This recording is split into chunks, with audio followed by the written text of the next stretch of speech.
Haji Umar and Laila's Love, The Merchant of Baghdad and the Fairy, The Merchant of Baghdad, The Sands and the Sky. In the golden age of Baghdad, when its markets shimmered like treasure chests and the fragrance of oud and jasmine lingered through the streets, there lived a man named Umar ibn Khalid, known far and wide as Haji Umar, the most trusted merchant of the Caliph's city. His caravans stretched from Damascus to Delhi. His word was law among traders, and his hands, though heavy with gold, were gentle with charity. But behind every wealth lies a secret emptiness, and behind every prayer a longing heart. Haji Umar had everything a man could desire: riches, respect, and the honor of Hajj. Yet his heart carried a strange silence. He often sat by the Tigris River, watching the water flow and whispering, "O Allah, I have wealth, but where is peace? I have trade, but where is purpose?" One night, under the crescent moon, his destiny began to stir, in the form of a dream, the dream of light. That night Umar dreamt of a garden not of this world, where rivers of milk and honey flowed, and a figure of radiant light stood before him. The figure was neither entirely human nor entirely angelic. Her eyes were the color of dawn, and her voice was a whisper between wind and eternity.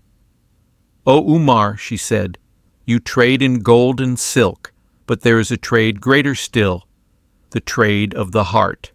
Seek me beyond the sands, and your soul shall find its price."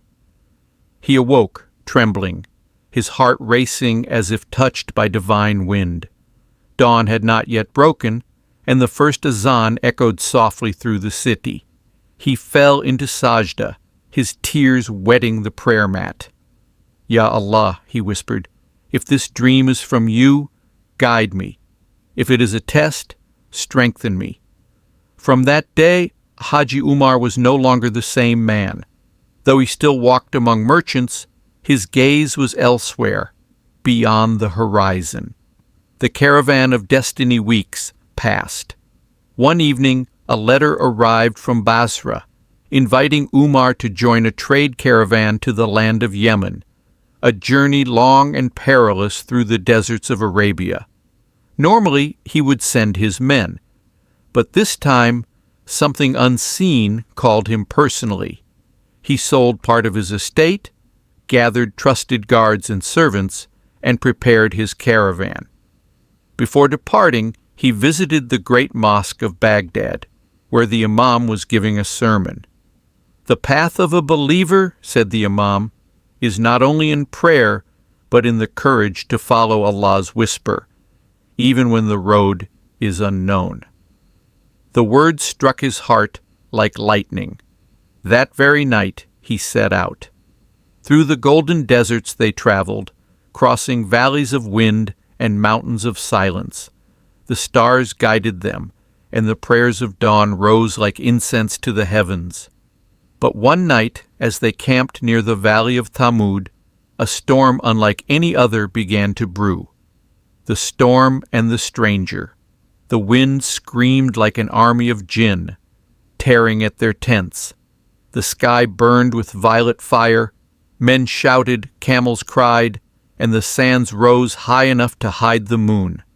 Amid the chaos, Umar saw a figure standing alone atop a dune, cloaked in white, untouched by the storm.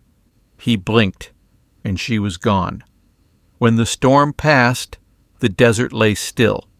The caravan had lost several camels, and many goods were buried beneath the sands. Yet Umar's heart beat faster, for he knew this was no ordinary storm. It was a sign. Later that night, as he walked beyond the camp, he found a silver bracelet half buried in sand, carved with strange calligraphy, not Arabic, but something ancient and luminous.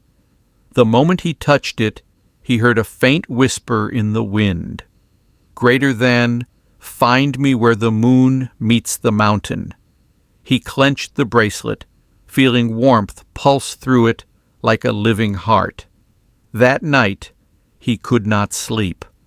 The hermit of the dunes. The next morning, Umar's caravan reached an oasis where an old hermit lived, a man known as Sheikh Zafar, said to be over 100 years old, whose eyes still glowed with the light of youth. Umar greeted him with respect and offered dates and milk. When the old man saw the bracelet, his face turned pale. "Where did you find this, my son?" "In the desert, after the storm." "Then you are chosen, whether you wish it or not," the sheikh whispered.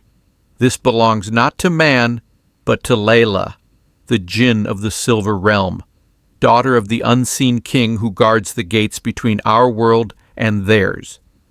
Umar's breath caught. "Greater than a Jinn?" "A Jinn unlike others," said the old man.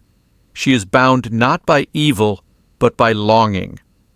Once she loved a human, and for that love she was cursed to wander. Her bracelet is her bond. Whoever finds it may either free her or doom themselves." The words echoed like thunder in Umar's mind. "Greater than what must I do?" "Follow your dream," said Sheikh Zafar. "But remember, love is not always mercy, and mercy is not always love." The moon and the mountain days later, they reached the borderlands of Hadramaut, where the mountains rose like sleeping giants. One night, under a full moon, Umar saw it, a peak where moonlight touched stone, making it shine like silver. Leaving his guards behind, he climbed alone. The wind grew warm, scented with jasmine. The night hummed with unseen music, and at the mountain's crest he saw her, the figure from his dream. She stood barefoot upon the rocks, her hair floating like mist, her eyes reflecting stars. "You came," she said, her voice both joy and sorrow. "Who are you?" Umar asked, his heart trembling. "I am Laila, daughter of light and flame, prisoner of her own longing." As he stepped closer, the world around them blurred. Desert became garden, moon became sun, and time itself seemed to hold its breath. "You are not meant for me," she whispered, "and yet destiny writes strange verses." Umar lowered his gaze. "Greater than if Allah wills, I shall follow where truth leads, even if it burns my heart." She smiled faintly, her eyes glistening. "Greater than then your trial begins, O merchant of Baghdad." The desert encounter, the test of faith and fire. The garden of illusion. When Umar opened his eyes, the sands were gone. He stood in a garden of impossible beauty, trees dripping with golden fruit, rivers that shimmered like mirrors, and air so fragrant it made him dizzy. The sky was pale rose, the ground soft as velvet. He could hear the faint hum of unseen birds singing in languages older than Arabic. And in the middle of that garden stood Laila, radiant, unearthly, her eyes filled with a sadness deeper than eternity. "Greater than, welcome, Haji Umar," she said softly. "You have crossed the veil between worlds, from the seen to the unseen." "Greater than, where am I?" he asked, his voice trembling. "In the realm of the Jinn, the silver world," she replied. "Few mortals have ever stepped here, and fewer still have left unchanged." He gazed around, awe and fear wrestling in his heart. "Greater than, is this paradise?" She smiled faintly. "No, it is beauty without soul, a paradise without prayer." Her words struck him like a blade of truth. Even here, in splendor beyond human imagination, he felt the absence of Allah's name. His heart longed for the simplicity of earth, the call to prayer, the hum of life, the touch of dust beneath his hands. Laila saw his sorrow and turned away. "You have a pure heart, Umar. That is why the wind brought you here, the curse of the silver realm." They walked through the garden, their steps silent on the jeweled ground. Laila spoke, her voice heavy like the wind before rain. Greater than long ago I was not a spirit bound by sand and shadow. I was born of light, among the highest of Jinn who served Allah before the fall of Iblis. But I committed the sin of longing greater than longing? Umar asked. Yes, she whispered. I fell in love with a human, a poet of Baghdad. He saw me one night by the river and called me Moon of Mercy.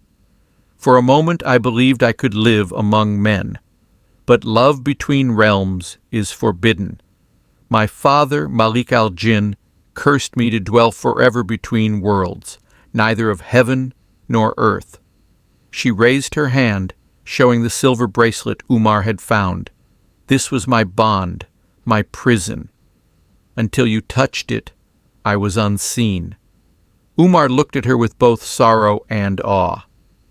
Then why did you call me in my dreams? Because, she said, eyes shimmering, the poet's soul was reborn in you. The words froze him. The air thickened and a strange warmth spread through his chest. Greater than reborn, he whispered. The soul remembers what the mind forgets, she said. You are not him, but his heart beats again within you. The temptation of the soul. As days passed, though time flowed differently in the silver realm, Umar began to feel his human sense of reality slipping. The air sang softly, and dreams followed him even when awake. Laila spoke of ancient things, the secrets of stars, the creation of the first light, the angels who bowed, and the jinn who refused. One evening, as they stood by a river that glowed like moonstone, she asked, Do you ever tire of faith, Umar? Of waiting, obeying, restraining, when desire calls so sweetly? He looked at her, startled by the edge in her tone. Faith is the only thing that keeps us from falling into ourselves, he replied. Without it, we are no better than dust. She smiled sadly. And yet dust can touch what light cannot. The air between them shimmered. For a heartbeat he felt her presence surround him, a warmth that was not of this world, tender, yet terrifying. The moment he whispered, Astaghfirullah, the spell broke. Laila stepped back, tears glistening. Greater than, forgive me. I am bound by longing. It feeds on my loneliness. Then I will pray for you, Umar said, not as a lover prays, but as a soul prays for another, that Allah grants you peace. At his words, something within her softened. The garden around them flickered, flowers wilted, rivers dimmed, the illusion trembled.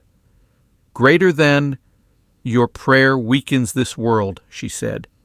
Faith burns illusion. Greater than, then let it burn, he replied, his voice firm, for truth must live, even if dreams die. The trial of fire, the next morning, if morning it was, the sky turned crimson, and the air grew heavy with ash.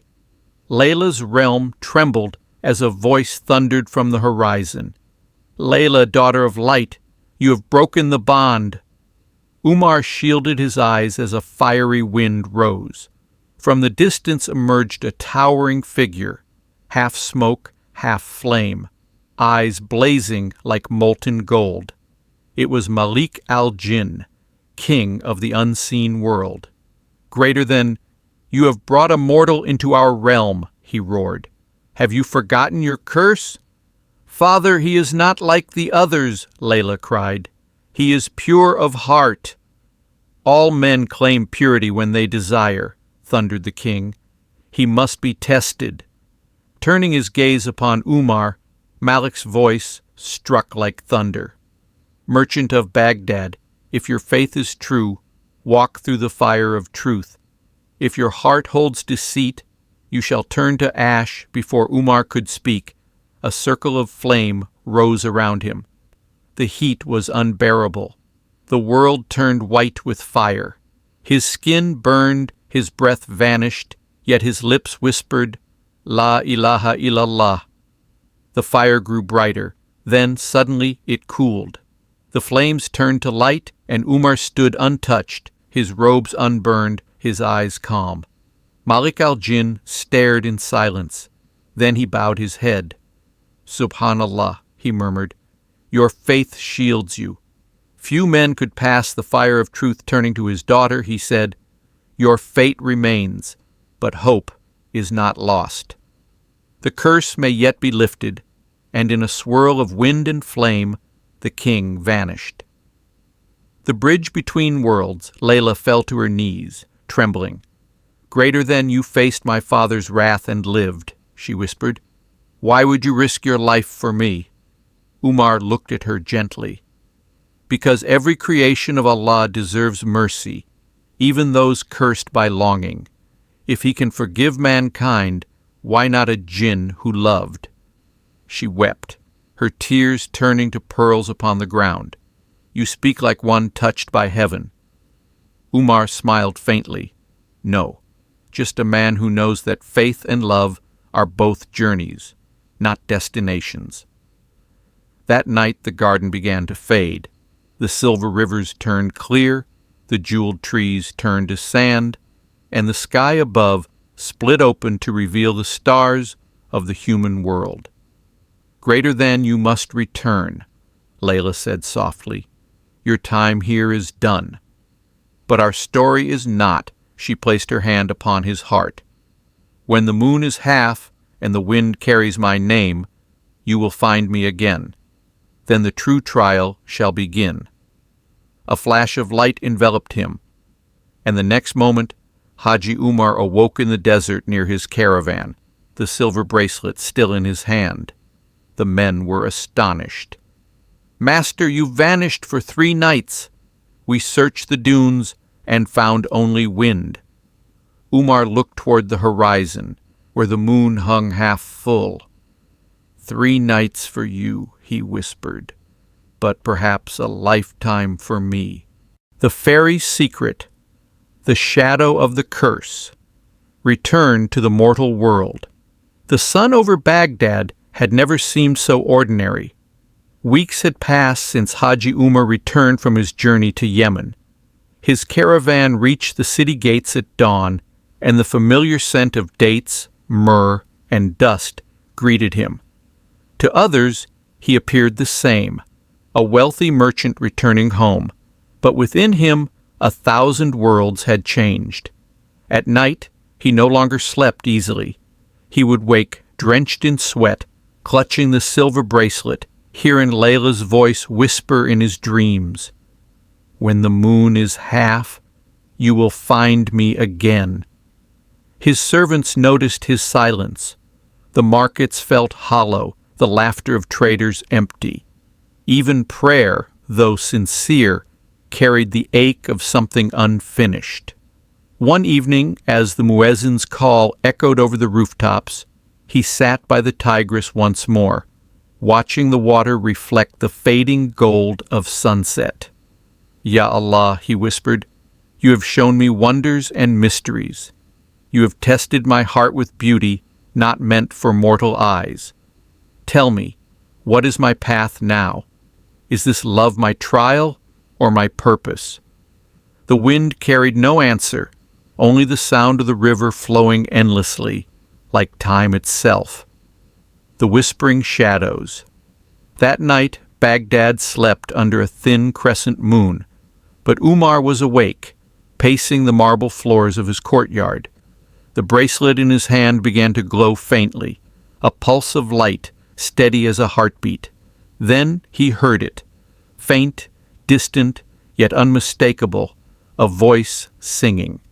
It came from beyond the walls, soft as silk, haunting as memory.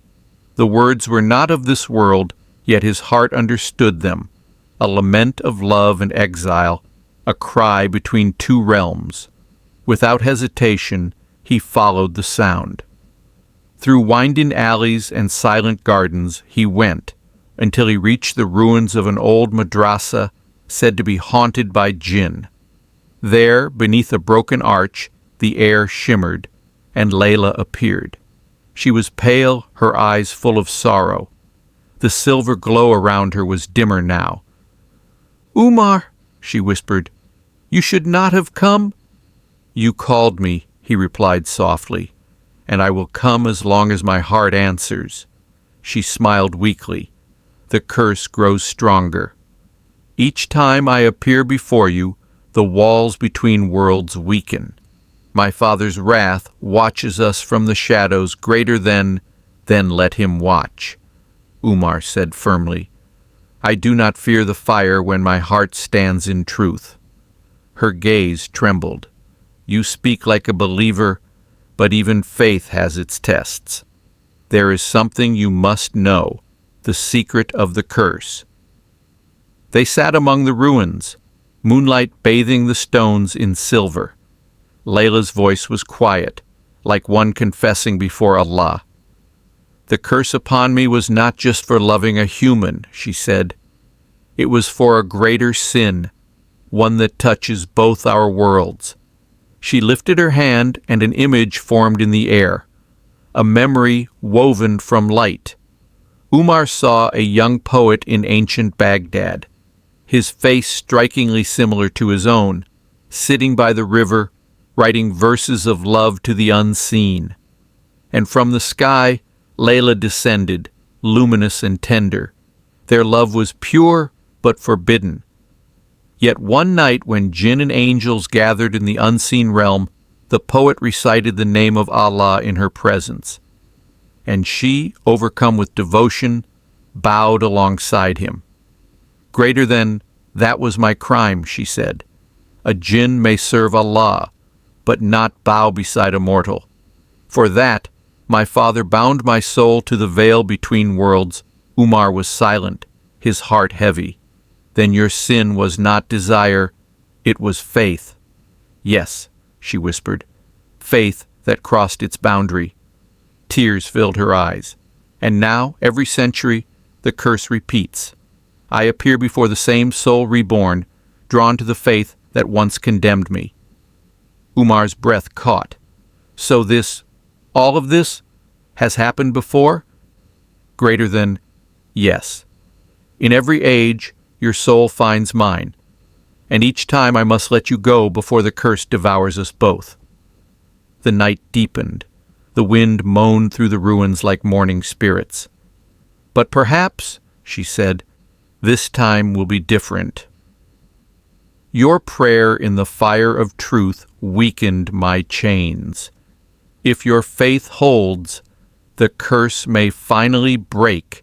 The Sultan's summons. The next day, Umar was summoned to the palace of Caliph Harun al-Rashid, who had heard tales of his miraculous survival in the desert storm. The Caliph was a man of sharp mind and deep curiosity, always drawn to mysteries of faith. "They say," the Caliph said with a smile, "that the desert fire spared you. Some whisper that angels shielded you. Others claim you made a pact with spirits. Tell me, merchant, what is truth?" Umar bowed respectfully. "Only Allah knows the full truth, my lord. But I saw wonders beyond reason, and I learned that not all who dwell in the unseen are evil." The Caliph's eyes narrowed with interest. "You speak as if from experience." Umar hesitated. "There are matters of the unseen that cannot be told, lest they disturb the order Allah has decreed." Harun leaned forward. "And yet, Baghdad thrives on tales. If you carry one worth telling, I shall listen." Umar bowed again. "Perhaps one day, when my heart finds peace, I shall speak of it." The Caliph chuckled. "Then may Allah grant you that peace. But take care, Haji Umar. The line between revelation and temptation is thin." The words lingered long after Umar left the palace, for he knew how true they were. The shadow in the mosque. That night Umar went to the Grand Mosque of Baghdad for the Tahajjud prayer. The mosque was nearly empty. only a few worshippers, and the quiet sound of recitation. He bowed and prostrated, his forehead pressed to the cool marble. But when he raised his head, he saw a shadow near the mihrab, tall, shapeless, moving though no wind stirred. Greater than Haji Umar? A voice hissed, deep, echoing, ancient. You defy the will of the unseen king. The shadow grew larger, its form twisting like smoke. Greater than, return the bracelet, sever the bond, or both realms will suffer. Umar's pulse thundered. Who are you? Greater than, I am the Watcher, the guardian of the curse. Laila's redemption means our realm's end. Umar clenched the bracelet in his fist. Then let it end if it was built on injustice. The shadow shrieked, a sound that shook the mosque's pillars. Worshippers fled, crying out, A'udhu billahi min ash-shaytanir rajim. The shadow vanished in a swirl of dust, leaving Umar gasping, the bracelet burning in his hand. When the Imam found him moments later, Umar's beard was wet with tears. Are you harmed, brother? The Imam asked. No, Umar whispered, only reminded that faith is not peace. It is war with the unseen, the night of revelation. That night, the moon was half. The wind whispered her name. Umar climbed once more to the hills outside Baghdad, where the ruins lay. The bracelet pulsed brighter with each step, and there, beneath the moonlight, Laila awaited him, but her light was dim, her form flickering like a dying flame. Greater than, it is time, she said. For what? For the final trial, the night of choice. If you choose faith over love, I will be freed but lost. If you choose love over faith, we will unite, but the curse will bind your soul forever. Umar's eyes filled with tears. And there is no path between? She smiled sadly. Only one, if Allah wills mercy. The stars seemed to hold their breath. The world grew still. Laila reached out her hand, trembling. Choose, Umar. He looked at her, the being of light and sorrow, beauty and faith, and his heart broke. Greater than, I choose what he chooses, he said quietly, for no love is true if it stands against the will of its creator. A silence deeper than the world followed. Then the wind rose, soft at first, then mighty. Laila's eyes widened, glowing with tears and light. Then the curse is broken. Her form began to dissolve into radiance. She smiled, serene, peaceful, free. Thank you, Umar. Your faith has given me what love could not, peace. And your love, Umar whispered, has given me what faith alone never did, heart. Her light scattered into 1,000 silver sparks, rising into the night sky until only the moon remained. The prayer and the pearl years passed. Haji Umar grew older, his beard white as snow. He lived quietly, devoting his wealth to orphanages, wells, and mosques. Yet every night, when the moon was half, he would sit by the Tigris, holding a single silver pearl, all that remained of Laila's tears. And sometimes when the wind blew softly, he would hear her voice in the distance. Greater than faith and love are not enemies. They are mirrors of the same light. He smiled, whispered, Subhanallah, and let the pearl catch the moonlight, a memory of love that transcended realms. The test of faith and love, the eternal reunion, the years of silence. Time, like the Tigris, flows without mercy. Decades passed in the great city of Baghdad. Dynasties rose and fell, markets flourished and vanished, and tales became legends. But in a quiet corner of the city, beneath the shadow of the old minaret, lived Haji Umar, the once great merchant who had turned away from worldly trade to live in humble service to Allah. His home had become a sanctuary, not of gold, but of prayer. The walls bore no luxury, only Quranic verses and the soft fragrance of sandalwood. Children from the streets came to learn from him, travelers sought his counsel, and the poor found bread at his door.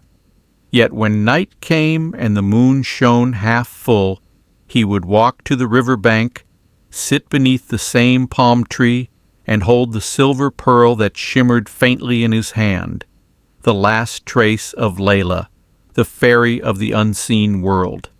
He would whisper, "Faith without love is empty, and love without faith is blind. Ya Allah, let both find their place within me." But the years were heavy, his hands trembled, his beard had turned white as frost, and though his heart still burned with remembrance, his body began to fail. One night, as the call to Isha faded into silence, Haji Umar lay upon his prayer mat. He could feel the cold fingers of death creeping through his veins, gentle yet certain. "If this is my final journey," he whispered, "then let it be toward you." And in the quiet of that night, his eyes closed, but his soul awoke. The valley between worlds, he opened his eyes to find himself standing once more in the desert, but it was unlike any he had known. The sands glowed faintly with light. The sky was filled with stars that whispered verses of the Quran. A wind moved through the dunes, carrying scents of musk and heaven. He looked down. His hands were no longer wrinkled, his robes white as dawn. His heart felt light, unburdened, alive. In the distance he saw a bridge of light stretching across an endless chasm, and beyond it a horizon that shimmered like paradise. But as he stepped forward, a familiar voice called his name. "Umar!" He turned, and there she was, Laila, radiant as the first sunrise, her form no longer flickering or bound by pain. She stood in garments of silver light, her eyes filled with joy and tears. The garden of the silver realm seemed to bloom again around her feet. For a moment, Umar could not speak. Then he whispered, "So this is where paths meet at last." Laila smiled. "Yes, between the seen and the unseen, where faith ends and love begins." They stood in silence, the wind between them carrying centuries of longing. He reached for her hand, but paused.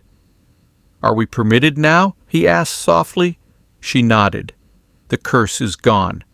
Only mercy remains." Their hands met, and the air itself seemed to sing. The reckoning of the soul. But before they could cross the bridge, a light brighter than all suns descended before them. It was neither angel nor flame, but something beyond comprehension. A voice, gentle, infinite, and commanding, filled the sky. Greater than, "O souls that have journeyed through trial and longing, know that every love is weighed upon the scale of faith." They bowed their heads. "Haji Umar," the voice said, "you were tested with beauty and held to faith.